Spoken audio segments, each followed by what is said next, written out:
Nous sommes avec Mohamed Aïtami. Vous êtes PDG du groupe Maroc Soir et la semaine dernière, vous avez organisé un forum justement sur ces territoires. C'était une grande discussion libre. D'ailleurs, vous étiez venu en parler ici. Un forum organisé en partenariat avec Média TV. C'était donc la semaine dernière, ça se passait à El Rachidia. Le choix n'était pas évidemment au hasard. Alors, quel bilan est-ce qu'on peut en tirer? D'abord, bonjour et bienvenue. Merci beaucoup de m'avoir invité, Rachid. Nous avons tenu cette rencontre à Rachidia, qui, je le rappelle, se tient sous le haut patronage de Sa Majesté le Roi. Et je peux dire qu'elle a rempli ses objectifs, puisque il était question de réunir d'abord tout l'écosystème, pas seulement les pouvoirs publics, mais aussi la société civile, les habitants, les, euh, les chercheurs en économie de développement.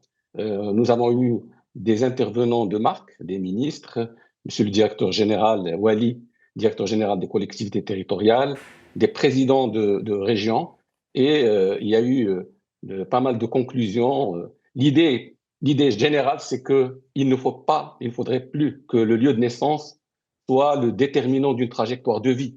C'est ça les disparités. C'est-à-dire il faudrait que, où que l'on soit né, que l'on ait le minimum d'éducation, le minimum de santé, le minimum de connectivité, le minimum de routes, d'accessibilité et de dignité et de possibilité d'avoir un travail, d'avoir un revenu.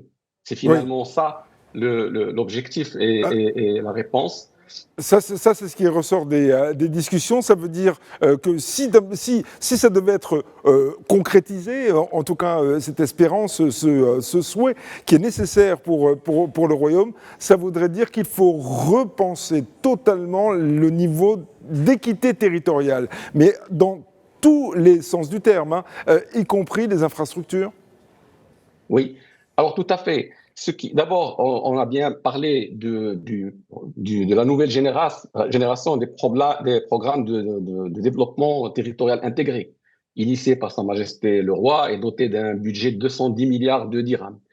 Mais aussi, on a dit quelles sont les chances du succès et comment faire que ce soit une véritable transformation du rôle de la région et de la mission de l'État concernant les régions. Et à partir de là, il y a eu des recommandations et des leviers. Si vous me donnez un peu de temps, je peux vous donner les principales recommandations. Par exemple, on a dit qu'il fallait territorialiser davantage les politiques publiques avec une attention particulière aux zones rurales, renforcer la coordination entre l'État, les régions, les collectivités territoriales, le secteur privé, les universités, donner aux régions les moyens d'agir, c'est-à-dire clarifier les compétences, consolider leur autonomie financière, valoriser les ressources propres de chaque territoire, agriculture, patrimoine, tourisme, et enfin mobiliser le numérique, les données et l'intelligence artificielle pour améliorer les services publics. Alors ça, c'est un petit peu les recommandations. Les leviers, c'est d'abord adopter une gouvernance fondée sur les données et l'évaluation en développant des observatoires territoriaux. Alors combiner financement public, investissement privé, finance climatique, finance impact, parce que le budget mis en place par l'État n'est pas suffisant. Il faudrait qu'il y ait d'autres investissements. Et c'est ça l'intérêt de l'échange. Et Former davantage de compétences. voilà, l'idée, c'est de valoriser davantage les territoires pour attirer les compétences, parce que c'est vrai que quand il faut aller à l'autre bout du royaume, quand c'est très peu accessible, c'est difficile donc d'y trouver des familles, des médecins, parce qu'il n'y a pas forcément le système éducatif, il n'y a pas forcément les infrastructures qui sont nécessaires, et puis même en termes de loisirs, parfois, pour ces familles qui, se disent, je vais m'y installer quand même, eh ben, il n'y a pas grand-chose à faire pour, je ne sais pas, passer le week-end et autres. Alors, ça veut dire quoi? Ça veut dire qu'il faut développer l'attractivité de chaque territoire pour permettre leur développement. Oui, tout à fait. Il y a eu déjà un échange avec un représentant de la société civile qui a dit qu'il faudrait aussi que l'État puisse être présent à travers un certain nombre d'institutions qui permettent l'attractivité. Par exemple, si vous n'avez pas un tribunal de commerce, ou si, par exemple, pour Rachidia, si vous voulez rester en justice, vous devez aller à Fès, c'est très compliqué pour l'investisseur lui-même de venir dans cette région. Donc, il y a une mise à niveau institutionnelle de la présence de l'État sur un certain nombre de domaines. Et l'attractivité aussi, c'est avoir de la prévisibilité, c'est-à-dire on ne peut pas dépendre d'une semaine ou de 6 semaines pour avoir une autorisation. Donc il y a aussi un souci d'harmonisation et un souci que dans les grandes métropoles, on puisse être traité de la même manière que dans les régions un petit peu reculées. Voilà. En plus de ça, on a parlé beaucoup de la gestion durable de l'eau, de l'adaptation climatique parce que c'est un sujet.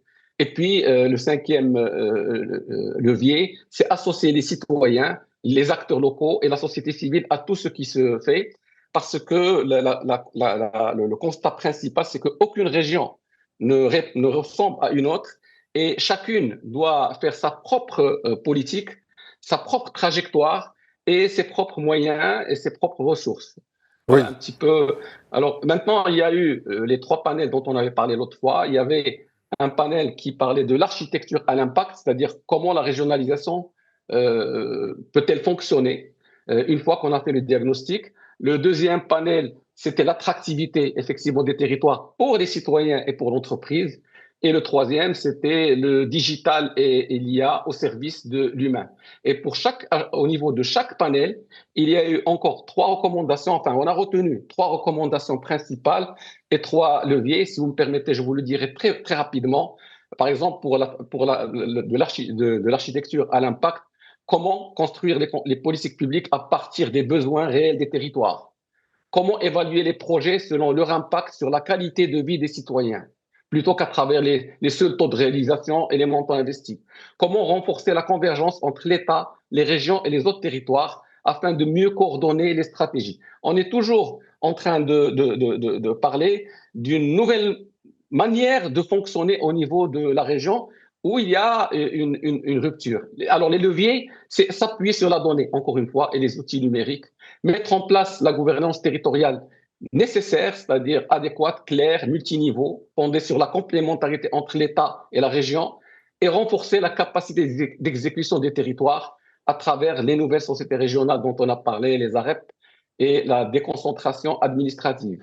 Alors, au niveau du deuxième panel, qui, je le rappelle, parlait de l'attractivité, il fallait d'abord s'assurer qu'on a bien défini une vocation économique propre à chaque région. Et Voilà. aussi simplifier et accélérer les parcours de l'investisseur. On a parlé tout à l'heure des autorisations et des différentes formalités à faire et faire du capital humain un facteur d'attractivité. Oui. Oui. Vous disiez un troisième panel, très rapidement.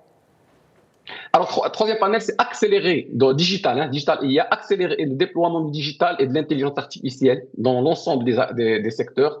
Construire une souveraineté numérique marocaine en développement des plateformes, des données, des infrastructures cloud et des modèles d'IA maîtrisés localement. Et enfin, faire des régions des laboratoires d'innovation en rapprochant les besoins des territoires, de la recherche, de la formation, des universités. Rapidement, deux autres sujets. Le premier, c'est que on a eu la promesse d'installer un technoparc sur la région de Rachidia et on a eu la confirmation que la voie rapide est en très bonne voie et la voie rapide est très importante parce que le désenclavement est l'une des conditions sine qua non d'émancipation d'une région. En plus de ça, il y a 2 sujets qui ont été aussi traités. La culture, il ne faut pas sacrifier la culture parce que ce sont des régions qui ont des cultures approfondies. Il faut respecter les modes d'habitation, les modes de production et les questions du genre, c'est-à-dire donner dans toutes ces régions, lorsque on donne aux femmes la possibilité de contribuer, eh ben, on décuple les taux de croissance. La juste place aux femmes. Merci beaucoup Mohamed Aïtami d'avoir été en direct avec nous dans la matinale de Medi 1 TV pour dresser le bilan de ce forum. Et on peut dire que ce forum, en partenariat avec Medi 1 TV, a mis le doigt sur les difficultés des territoires avec la volonté de Sa Majesté le roi Mohamed VI de niveler justement les territoires pour faire un seul royaume équitable pour partout et pour tous. Merci encore, excellente journée à vous et à très bientôt.